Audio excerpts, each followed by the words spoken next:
This conference will now be recorded. Hello everyone. So today the topics that we are going to discuss: oxides and hydroxides of alkali metals, and then halides of alkali metals, hydrides of alkali metals, salts of oxoacids. Oxoacid means it will be salt of carbonic acid, salt of sulfuric acid, salt of nitric acid. Okay, and related problems. In chemical properties part of alkali metals, we have already seen that how they are reacting with oxygen, how they are reacting with nitrogen, and with other compound molecules such as hydrogen and water. So we have seen all these in the chemical properties part of alkali metals. Now the compounds that you have already seen in those discussions, that is, suppose I am saying alkali metal is reacting with oxygen and it is forming some oxide. So now the compounds that are formed by the reaction between different other molecules or elements or compounds and alkali metals, those compounds will discuss their characteristics. So oxides and hydroxides.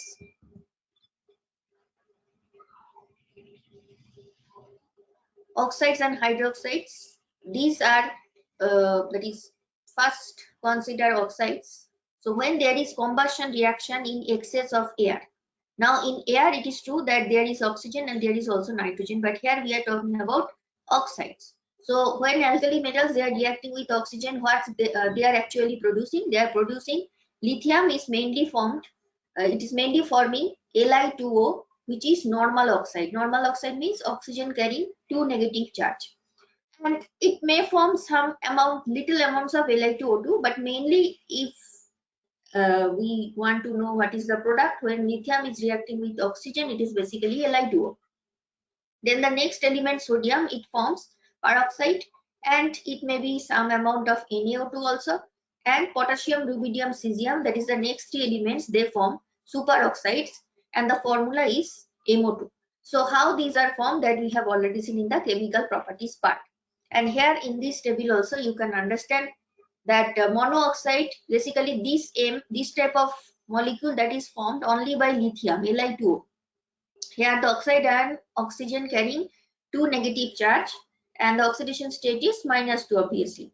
Then for peroxide the formula is M2O2, because 2 oxygen atoms carrying 2 negative charge, so peroxygen is -1. And for superoxide the formula is M2O. So here oxygen is carrying MO2. So oxygen is carrying 2 oxygen atoms carrying single negative charge. That means per oxygen it should be -half charge. Okay. So from this table, what is the difference between monoxide, peroxide, superoxide? That is clear. Now we will see that when these oxides are reacting with water, they are basically forming now hydroxides.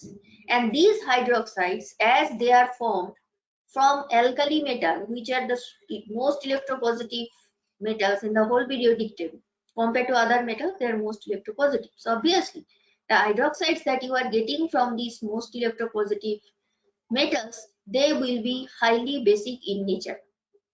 So here when lithium, it is its oxide Li2O, it is reacting with water, it is forming 2 MOH. Basically, rather than writing MOH, you can write 2 LiOH. Similarly, when Na2O2, rather than writing 2 MOH, you can, basically here M is only sodium. This type of formula that is only for sodium.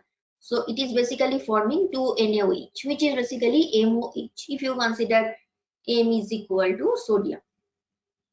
And in the last case, that is MO2, this formula, which is only for these three elements, when it is reacting with water, now also we are getting MOH. So basically in all these cases we are getting the formula, same formula, because when you are considering hydroxide, the anion that is involved HO, single negative charge. So obviously the formula will be MOH, +1 charge over M and -1 charge over HO minus. So that is why the formula is MOH, whether it is Li, Na, Rb, whatever. But look at this that is byproducts, that is not same. So byproducts are basically different here. In the first case, there is no byproduct. Here we are getting H2O2. In case of these three metals, we are getting not only H2O2 but also oxygen. So because of these different types of byproducts, here when H2O2 or O2 is produced, there will be, we can expect some oxidation property, which is not possible in case of Li2O. Okay. So these are the there is some informations related to oxides of alkali metals and hydroxides of alkali metals. And remember, hydroxides, that is MOH, that we are basically getting from the different types of oxides of alkali metals. When you are treating it with water plus water, then only you are getting the hydroxides. Now we will see some characteristics of these oxides. So these oxides and also the peroxide, or you can say the superoxide, sorry, not superoxide. Superoxide, there is some color, though the color is not very intense, but there is some yellow or orange type of color. But if you consider oxides and peroxide, which we get for lithium and sodium, they are actually colorless when pure. But if there is some impurity, it may not be completely colorless. But superoxide, there is some yellowish nature or orange nature. Peroxides are diamagnetic, while the superoxides are paramagnetic. Okay. Now the details of it, that is basically related to another chapter, which is chemical bonding, where also we have seen that in case of O2 2 negative, which is basically peroxide, why it is O2 2 negative charge, why it is diamagnetic, that also discussed in detail, because for that understanding you need molecular orbital of oxygen, that is pure O2 molecule, and if you add 2 extra negative charge, then what will be the change in a molecular orbital picture diagram? From that you can calculate bond order and you can understand how many unpaired electrons are there. So you will be able to finally decide how many unpaired, that is whether there is unpaired electrons are present or not. So in peroxide there is presence of no unpaired electrons. Okay, so that is why it is ultimately diamagnetic. But superoxides are paramagnetic because there is unpaired electron. So these are the some crucial information. But why it is so, if we in detail want to understand, then we need molecular orbital diagram. These peroxides and superoxide, as I have said in the previous slide, they can also act as oxidizing agent. Remember, these peroxides and superoxides, when they are reacting with water, obviously there is formation of MOH, but there is also formation of some byproducts H2O2 or O2. Because of the formation of this type of byproducts, peroxides and superoxide, they are also having some oxidizing property, but that is not the case in for oxides. It is only for peroxide and superoxide, and that is because it also forms H2O2 or O2 when they are reacting with water. Next we will see the characteristic of the hydroxides, that is NaOH. The hydroxides, let me write it here, such as LiOH, NaOH, KOH, RbOH, CSOH. So these are white crystalline solid and they are strongest of all bases. Now they will be strongest of all bases, that is expected because the metals that are actually forming these hydroxides, they are highly electropositive. There is very low ionization energy because of this. Actually all these things, they are saying the same thing. When I am saying that it is having very highly electropositive nature, basically the reason is the reason is low ionization energy. That is why they are most electropositive. So the actual reason is low ionization energy and they are very electropositive in nature. So that is why the hydroxides that you are getting, they are actually very strong. So due to their low ionization energy, they are strongest of all bases and readily dissolve in water. But except LiOH, that is mentioned in the bracket. So except LiOH, if you consider the other hydroxides, not this one, But other hydroxides, if you consider, then they can be dissolved in water readily, and there will be evolution of much heat. So it will be exothermic process. Now basic strength of this MOH, in general I am saying MOH, that will increase down the group. So down the group means when you are moving from LiOH to NaOH, NaOH to KOH, then KOH to RBOH, then gradually the basic strength will increase, and that is expected again because down the group ionization energy becomes low and low. So electropositive character also very high down the group. So basic strength will also be high. And down the group from LiOH to CSOH. So if you are getting any question related to order of basic strength of these hydroxides, there is a smooth increase in the basic strength. And another way also you can explain it, that as we are moving down, the distance of this bond, that is the metal OH bond, basically this bond, metal and oxygen, the bond that is present between this metal and oxygen, that bond is easily cleaved. Now when it is easily cleaved, HO minus you can get easily, so it will create the basic nature. So different ways you can explain the same observation, but ultimately it is saying the same thing.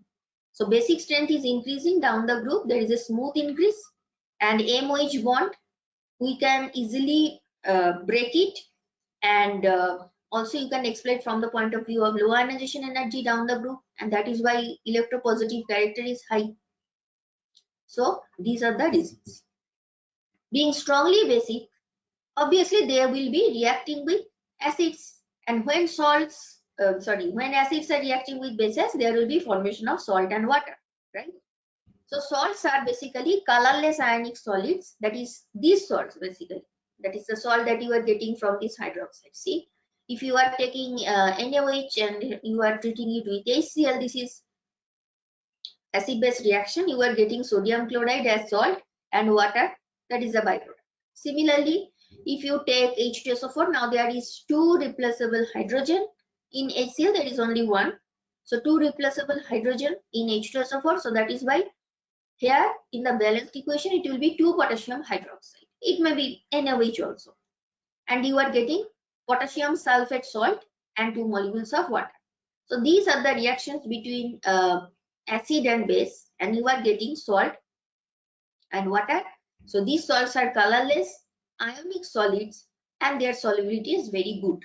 Okay, so these are characteristics of the hydroxides. Then we'll see halides of alkali metals.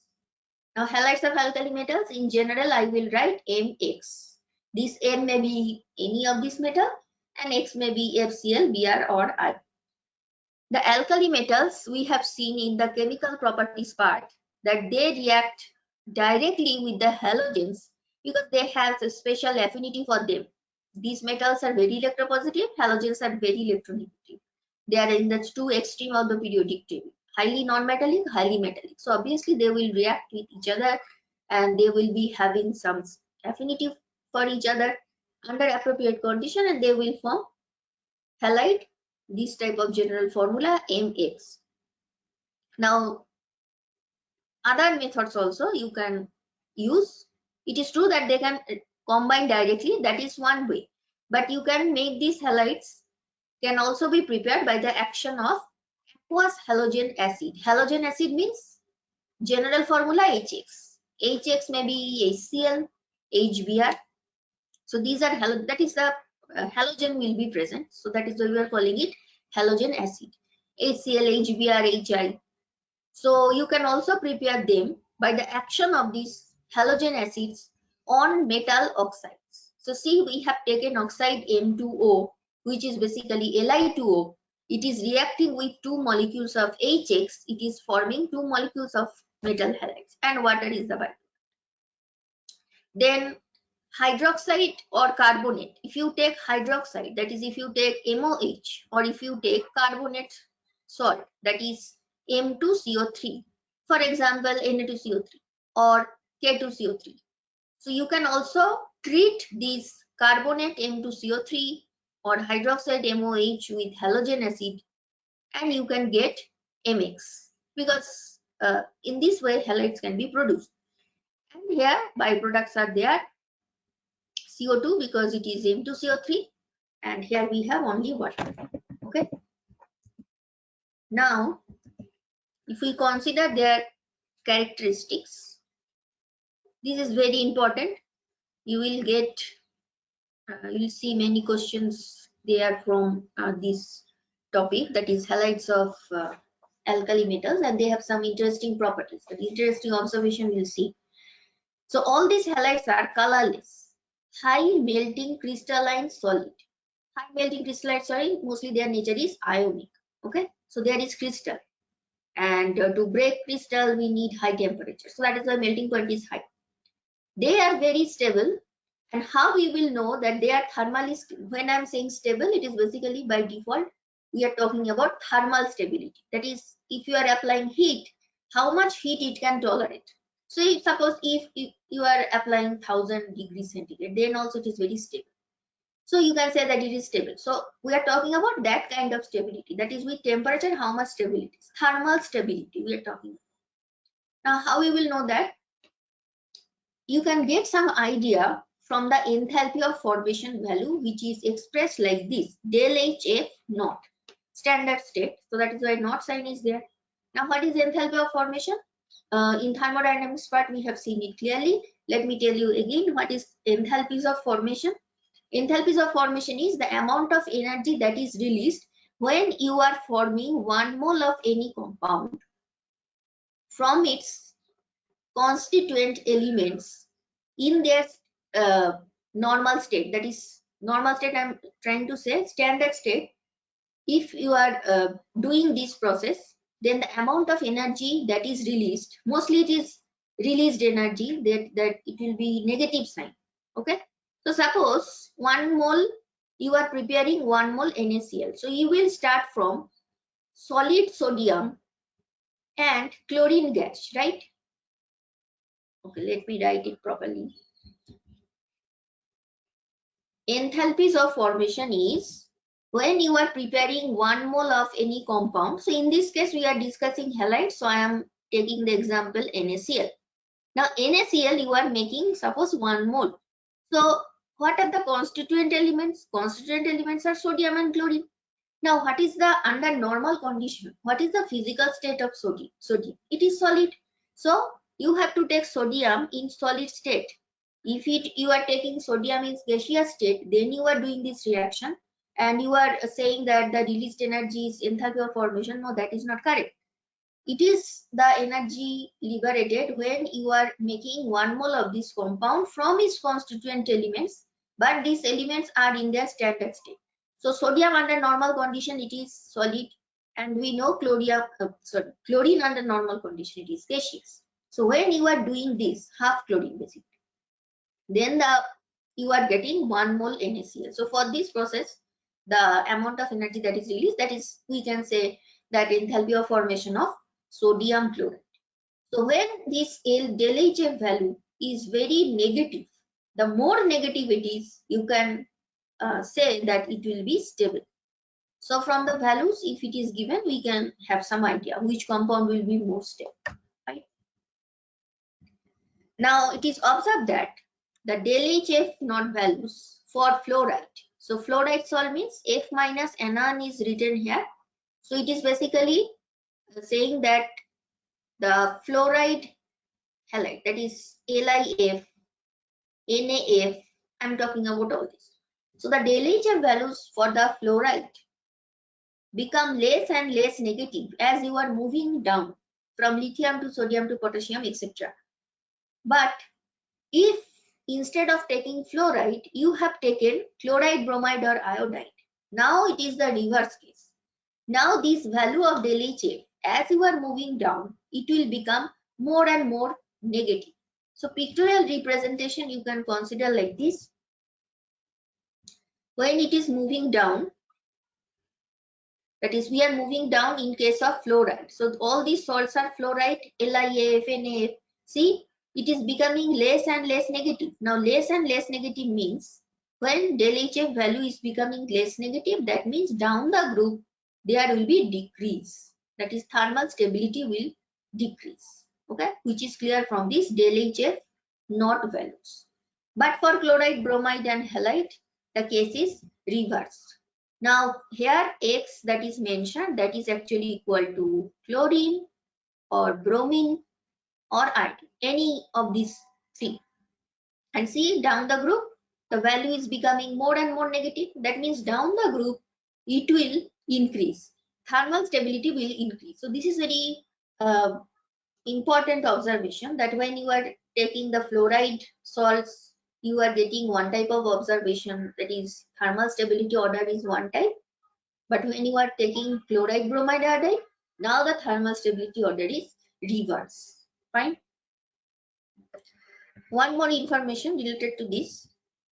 Now suppose you have fixed the metal. See, here we are talking about down the group, right? You are changing the metal. Here the anion is fixed.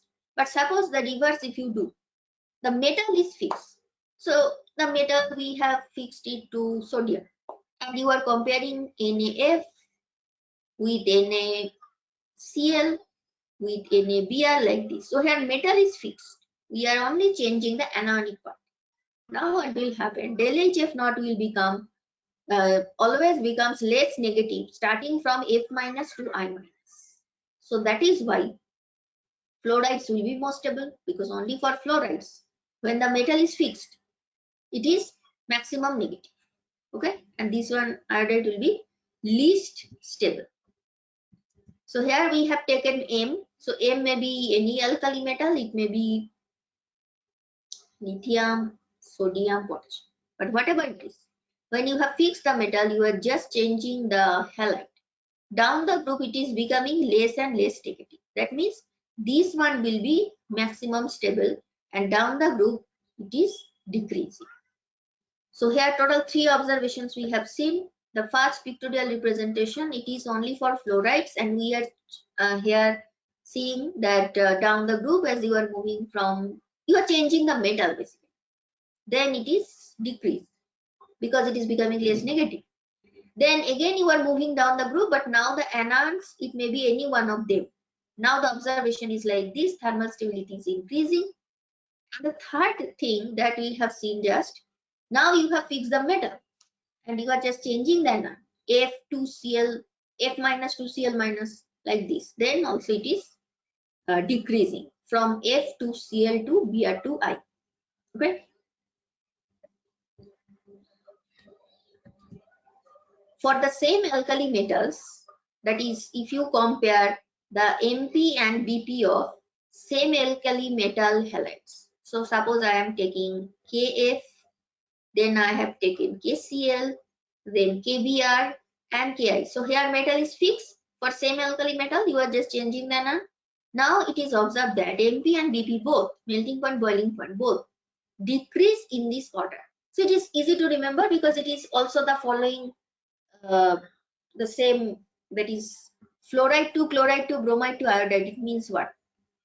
If you consider group 17 where halogens are present, down the group you are having F2Cl2 Br2I. That means here also kind of you can say that down the group from F2Cl2 Br2I there will be decrease in the MP and BP value for the same alkali metals.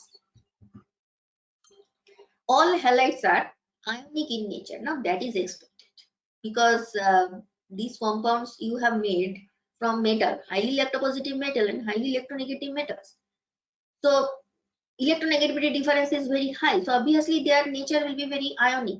And when nature is very ionic, though ionic nature, I am saying it is ionic, but degree of ionic nature, that is different. But whatever it is, in general you can say they are having some ionic nature. But you have some exception here. See what exception we have. We have exception except these two, that is lithium salt of bromide and iodide. Now as they are having some covalent nature, both these two compounds, they will also be soluble in organic solvents. So you can expect some that is their solubility in organic solvent, fine, and that is because of their covalent nature. But it is only for these two. You cannot expect it from other metal halides.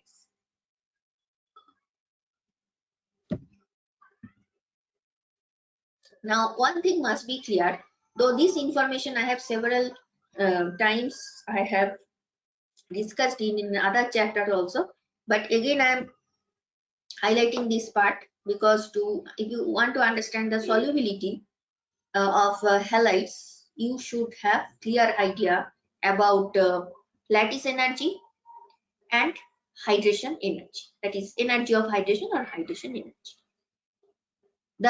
If you want to know that whether a particular compound it will be soluble in water or not, here hydration energy I am saying, so obviously it is solubility in water. If you want to check solubility in any other solvent, better you can use the general term energy of solvation. But when I am saying energy of hydration, I am fixing the solvent to water, okay? Because hydration, the term is coming from water. So if you want to understand whether a particular compound, that is ionic solid, it will be soluble in water or not, how that you will understand that? That is dependent on enthalpy of solution. So look at this equation. Enthalpy of solution is this one, which is summation of these two. Now del H lattice, that is lattice energy and or lattice enthalpy, and del H hydration, that is, or you can say energy of hydration. Now it is mostly having negative value, and this one is positive value, because lattice energy, when I am saying, it is basically you have to break the crystal lattice, so you have to provide energy, so obviously it will be positive. But see, if the numerical value of del H lattice, if it is low than the numerical value of del H hydration, then the overall del H solution, that will also be negative. Let me take one example. Suppose del H lattice, it is plus 100 kilojoule per mole, and this one is minus 200. I am arbitrarily taking some value. Plus 100 minus 200, that means overall you are getting in the left hand side, the value is minus 100. So here the numerical value for del H lattice, it is lesser than the numerical value for del H hydration, and that is why del H solution is becoming negative. So when del H solution is negative, then only solubility is possible. But suppose this del H lattice is very, very high, then if it is crossing the value, numerical value of del H hydration, then this will also be positive. Let me take another example. Suppose it is plus 200 and this is minus 100. Now what you will get here? You will get plus 100 only when you are adding these two, right? So that is why the solubility of an ionic solid, it depends on the relative contribution of both these terms, energy of hydration or hydration energy and lattice energy. And hydration energy is when you are dissolving it, the amount of energy that is released, so that is, it is always negative. The amount of energy that is released once the cation and anion in the ionic solid, it is completely hydrated by water molecule. So it is a stabilization process. Suppose you are dissolving Na plus and NaCl, so there will be Na plus cation and Cl minus ion. Now water molecules will surround this Na plus ion and also Cl minus ion, and it will make these ions stabilized and some energy will be released. That is energy of hydration. So if this value, that is this the combined effect of these two, that will determine the ultimate value of del H solution, and that from that you can understand the solubility. Fine. Now look at this statement. Except first, just simply read the statement. Don't consider whatever is written inside the bracket. Just read, ignoring whatever written inside the bracket. It is saying that except lithium fluoride and cesium iodide, all other halides, they are soluble in water. So this is very important information. Except these two metal halides, that is alkali metal halides, you can have rest of them, they are soluble in water. Now the next question is, why these two are not soluble in water? So LIF, the reason is high lattice energy. So if this lattice energy is very, very positive, obviously delay solution, overall delay solution value, it will not be negative. Because delay lattice, it is so positive that delay hydration, now it is not able to overcome this delay lattice, and ultimately this left hand side term delay solution, that will be positive. So except LIF, if I am asking that why it is not soluble, the reason is this high lattice energy. And what is the reason for the insolubility of CSI? The reason is molar hydration enthalpy. So for CSI, the CS plus and I minus anion. So when we say hydration enthalpy, basically separately for anion and cation, we consider the hydration energy, and then we see the combined effect. So here we have cation CS plus and we have anion I minus. So the hydration enthalpy that we get from compound cesium iodide, that is actually very small. That means it is very the numerical value negative, then there is some numerical value. This numerical value is very small. So ultimately it is so small that ultimately Deleuze solution is becoming positive. Okay. So remember, these two compounds are not soluble, but the reasons are different. LIF, its reason for its that why it is not soluble, the reason is high lattice energy. But for cesium iodide, it is different reason. It is smaller hydration enthalpy. Okay. We'll also see question related to that. But first we'll finish all these different types of compounds. So we have already finished oxides and hydroxides, right? Then we have finished halides. Now the third one is we are starting, that is hydride. Now when I'm saying hydride, obviously we get hydride by the reaction between metal and hydrogen. And how they react, that we have already seen. So hydride, the general way I will write it as NH. All the alkali metal hydrides, they are ionic solids, and for ionic solid we can expect high melting point. But what about the ionic character order? It is basically increases from LiH to CSH. So down the group there is increase in ionic character. These hydrides are strong reducing agent. Now it is reducing agent because of this presence of hydrogen. And what is that is how the reducing character is changing down the group. Reducing character is basically increasing when you are moving down the group. Reason is when you are moving down the group, the atomic size of M is increasing. H is fixed, M is changing. So atomic size increases means what? Now the bond strength, that bond will be very weak. So you can easily break the bond. That means you can easily get hydrogen, which is actually responsible for this reducing character. And also you can, that is this logic, you can also apply for thermal stability, that down the group there is decrease in thermal stability because increase in M size of M. So suppose I am writing here some arbitrary picture. Lithium, it is small. Now when you have taken Na, it is comparatively large. So the distance between Na and H, that will increase. That is the center of this whatever sphere, ultimate sphere that you will have, the total atomic size. It is basically electron density. So the center of it and the center of hydrogen's electron density, it will be high. Then if you take potassium iodide, now see it is even larger. So the more larger it is, the distance between K and H, it will increase. And when the distance is increasing, you can easily break this bond.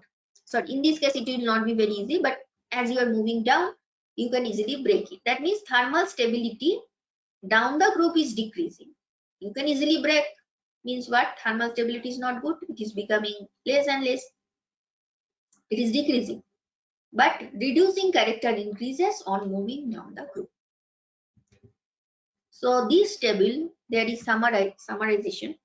So ionic property trend down the group increase, then reducing character, that is also increase.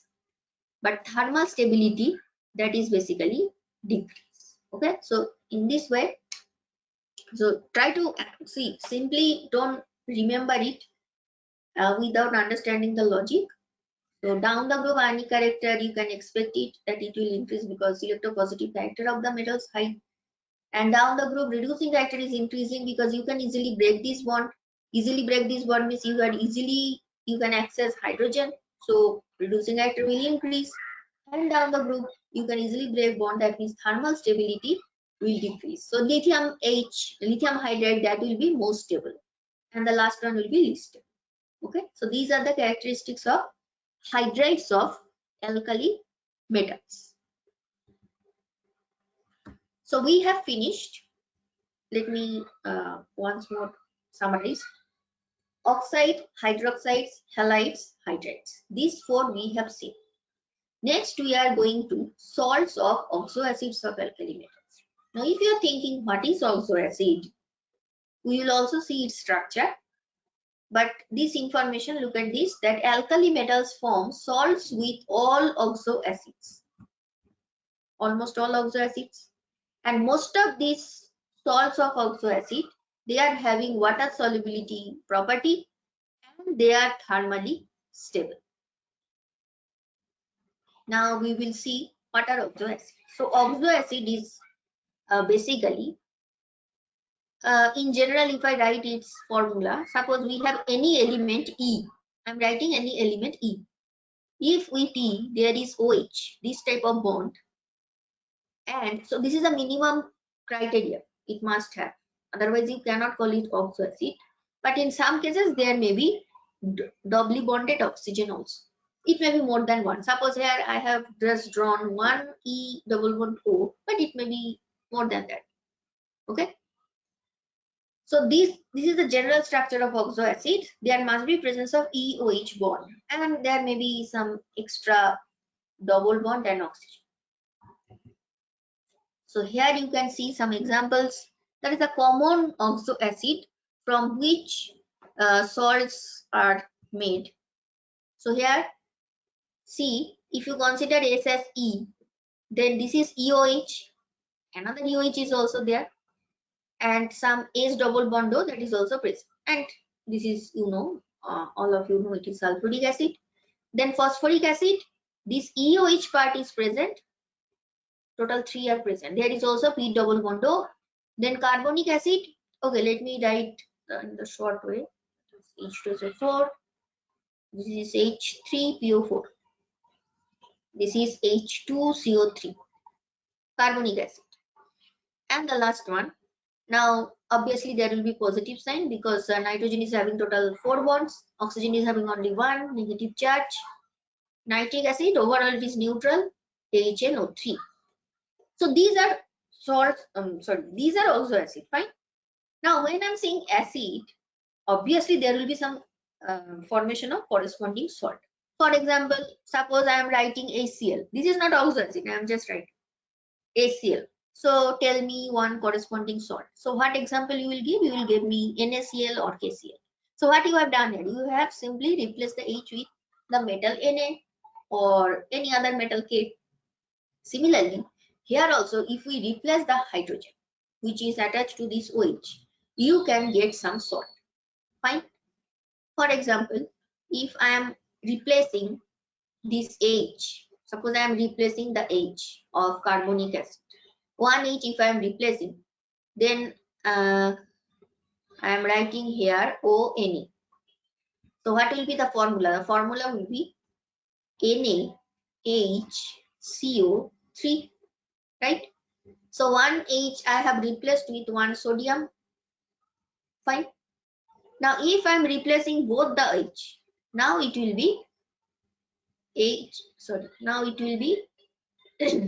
NaOCO, then ONA, and the formula is Na2CO3. So depending on how many replaceable hydrogens are there, you can have variety of salts, right? Similarly, if you take sulfuric acid, mostly both the hydrogens are replaced, and we get Na2SO4 salt or K2SO4. Then come to nitric acid. Here we have only one. If you replace it, you will get, suppose you have taken potassium, so you will get the salt KNO3. So these are, that is sulfate, salt, then sorry, it is carbonate. Carbonate. This is called carbonate. This is called bicarbonate. Okay. So if you replace one H with metal, it is bicarbonate, or sometimes it is called hydrogen carbonate. But if you are replacing both of them, it is carbonate. This is known as nitrate. This is sulfate. So mainly these three will be discussed. That is the salts of carbonic acid, nitric acid, and sulfuric acid. Okay. So I hope what is oxoacid and what we mean by the salt of oxoacids of alkali metals, it is clear. Because next we are going to discuss one by one. First it will be the oxoacids of carbonic acid, and after that oxoacids of sulfuric acid and nitric acid. These are most common oxoacid salt.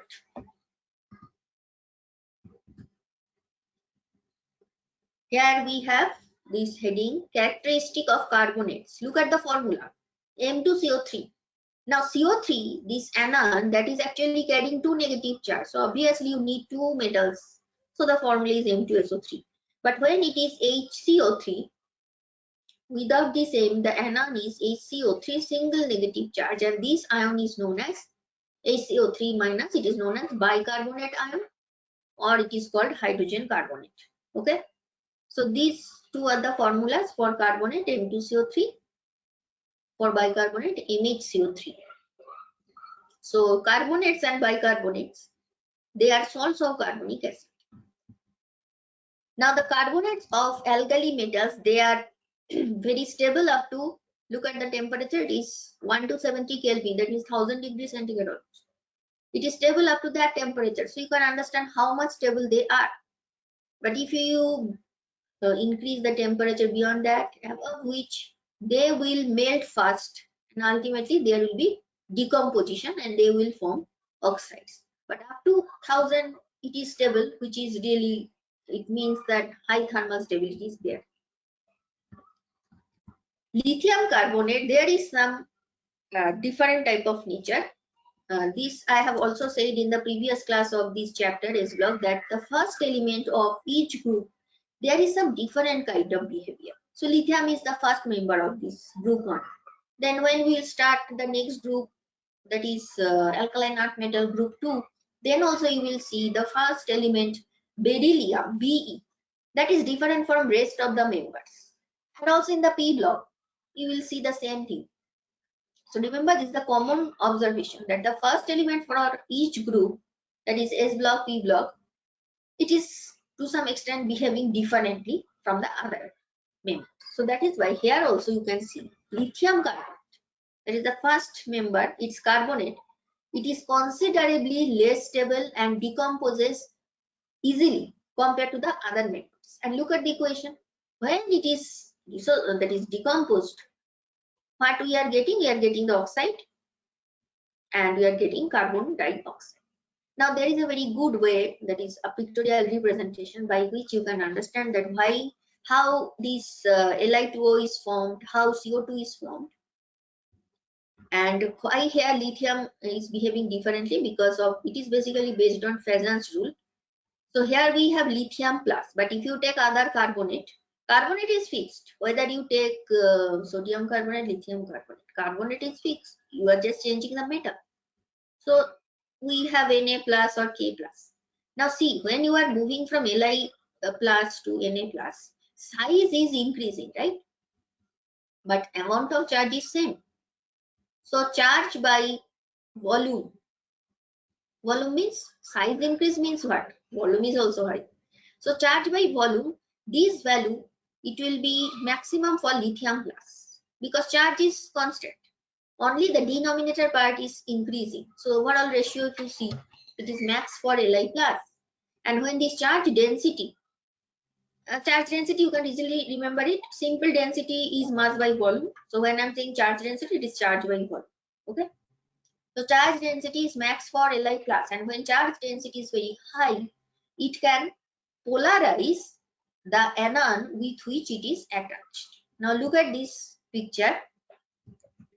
here we have, sorry, it is not 2 plus, it is suppose it is Li plus, and you can also compare it with other metals. Simply basically, if I am writing lithium plus, I should write another lithium plus. 2 plus is the overall charge and total 2 lithium plus is present, so that is why 2 plus charge, that is also kind of correct, but there is total positive charge 2 plus. Okay, now as charge density of lithium plus is very high, here what will happen, this interaction between lithium plus and carbonate ion, carbonate ion is written in this way because if you write it in extended way and with considering the resonance, then the average structure, it will be like this. That is a negative charge, it is as if spreading over all of them, and overall the charge is 2 negative. Now this ion, that is the delocalized electron, are pulled towards the positive ion. So if this positive, it is attracting this part, the oxygen atom is well on the way to becoming an oxide ion. So this bond can be broken easily, and the end of the ion is on its way to breaking away and becoming carbon dioxide. So basically it is saying that from the left hand side part, if this bond is broken, you are getting O2 minus, and from this side you are getting CO2. So ultimately from this side we are getting Li2O, from the right hand side part it is CO2. But what it is actually happening, it is because of this charge density of lithium plus to lithium plus, which is attracting this part, it is polarizing this bond, and as a result this CO, it can be broken very easily. Okay, and ultimately we are getting Li2 or CO2. But remember, this is the exception. Except this, all other members, their carbonates are stable. And whenever you are studying some exception, try to remember them specially, because exceptions related questions are very frequent. Now these carbonates, that is here I have written it as they, that is these metals basically, except lithium, these metals, they can also form solid bicarbonate. So in the previous slide you have seen some information related to carbonate, but what about bicarbonate? Bicarbonate is HCO3 minus. So except lithium, other members, they can form solid bicarbonate. That means if I am saying NaHCO3, it is very solid in nature. Then if I am saying cesium bicarbonate, it is also solid in nature. So solid bicarbonate is only formed, it is a special characteristic of alkali metals. This type of bicarbonate of alkali metals, they are solid and you can get them only for group 1. See here it is mentioned, unlike other metals. So for other metals in the periodic table, if you consider, for other metals this type of observation is not found. Their thermal stability increases down the group. So for bicarbonate, thermal stability is increasing down the group, and the general equation, if you consider, MHCO3 we have written where M is any of these 4. See here lithium is not mentioned because it doesn't form solid bicarbonate. So when you are heating it, you are getting the corresponding carbonate, CO2 and water. 2 molecules, this is balanced equation. Fine. All the carbonate and bicarbonates, they are having solubility in water, and their solubility is increasing rapidly when we are moving, that is descending the group, that is when we are moving down the group. Okay, so these are some informations, because there are some questions related to order of any particular property. So these informations will help us to answer the questions, right? This is due to the reason that lattice energies decrease more rapidly than their hydration energies. Remember, when we want to know what is the solubility, if we want to explain it, then combined effect of lattice energy and hydration energy we have to consider. 2 to 3 slides before we have just seen it. Remember, Daily solution, which is combined by lattice energy and hydration energy. So depending on lattice energy is high or low, hydration energy is high or low, ultimate value del H solution is dependent on both of them. Now, the reason why down the group the solubility is increased, here it is mentioned that it is due to the reason that lattice energy decrease more rapidly than their hydration energies. So when lattice energy is decreased, it is becoming less and less positive. Remember, it is positive. It is becoming less positive. You can easily break it. So when it is decreasing down the group, and it is becoming, that is more rapidly decreasing, then their hydration energies are moving down the group. Now hydration energy is also decreasing down the group, but remember, when hydration energy is decreasing, this is also decreasing, but the decrease of lattice energy, it is more rapid. So it is overall combined effect, if you see, then ultimately the del H solution, it is so that down the group solubility increases. Now the property thermal stability, that is increasing down the group, solubility, that is also increasing down the group. So after carbonate and bicarbonate, remember another acid, that is sulfuric acid. If you consider its salt HOS, so if you replace these two hydrogen, you get the corresponding salt. So sulfates are the salt of sulfuric acid. Sodium sulfate, lithium sulfate, potassium sulfate, rubidium sulfate. Among the sulfates of these elements, the first one, lithium sulfate, that is most covalent, and hence covalent means least solubility in water. Now covalent nature, mostly you will see we can get for lithium ion, glass ion. We have also seen it, the same type of observation in case of halides also. Remember Li, Li, Br, these are covalent. So they are also soluble in organic solvent. Okay, so same type of thing for lithium sulfate also. As we go down the group, the ionic nature increases and solubility also increases for the sulfates. The alkali metal sulfates, except Li2SO4, they are thermally stable. So same type of observation we have also seen that lithium carbonate, it is not very stable. It forms Li2O and CO2, right? We have just seen it. And other carbonates, they are stable. So same is also that, except this one, this is also not stable. So lithium sulfate carbonate, they are not very stable. So except this, the first sulfate or first carbonate, other members carbonate or sulfate, they are thermally stable. Okay, and the other acid HNO3, if you replace the H with the M, you get the metal nitrate. So formula will be like this, because there is positive charge, one negative charge, one positive charge. So nitrates are the salt of nitric acid, HNO3. Among these nitrates, solubility increasing down the group as ionic nature increases. So down the group ionic nature, it will always increase, because their anion is fixed. You are just changing the metal from lithium plus to Na plus, and down the group electropositive character is high, so ionic nature, that will also be very high.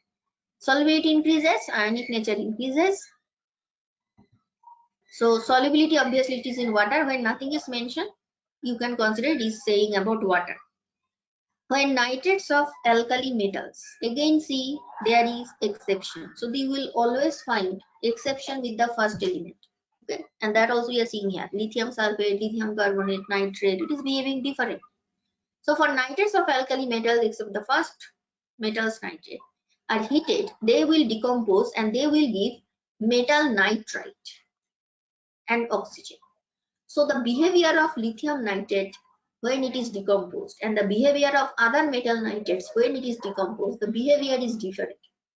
It is true that other metal nitrates, they are stable, but ultimately if you further increase temperature, there will also be some decomposition.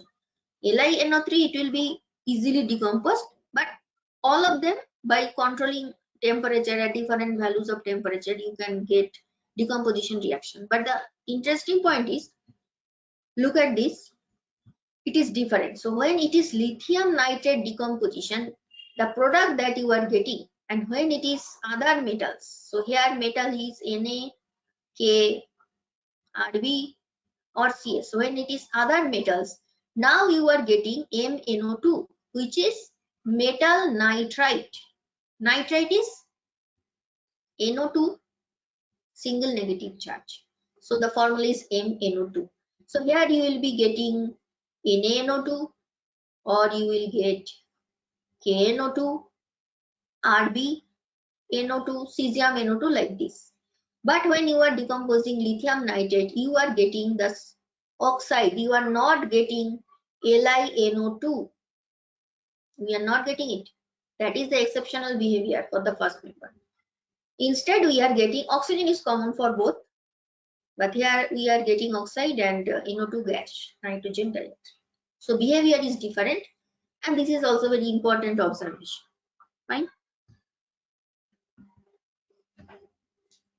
So we have finished different types of compounds. That is, we'll discuss this problem in the next class freshly. So today we have finished oxides, hydroxides, then halides, hydrides. After that, salts of oxoacid, and 3 oxoacid we have considered. One is H2CO3, from which you are getting carbonate and bicarbonate. Then we have considered H2SO4, from which you have obtained sulfate. And this one is nitric acid, from which you have obtained nitrate. Okay? So next day we will discuss some problems based on whatever we have learned until now. Okay? So we are ending the session here. Thank you for this.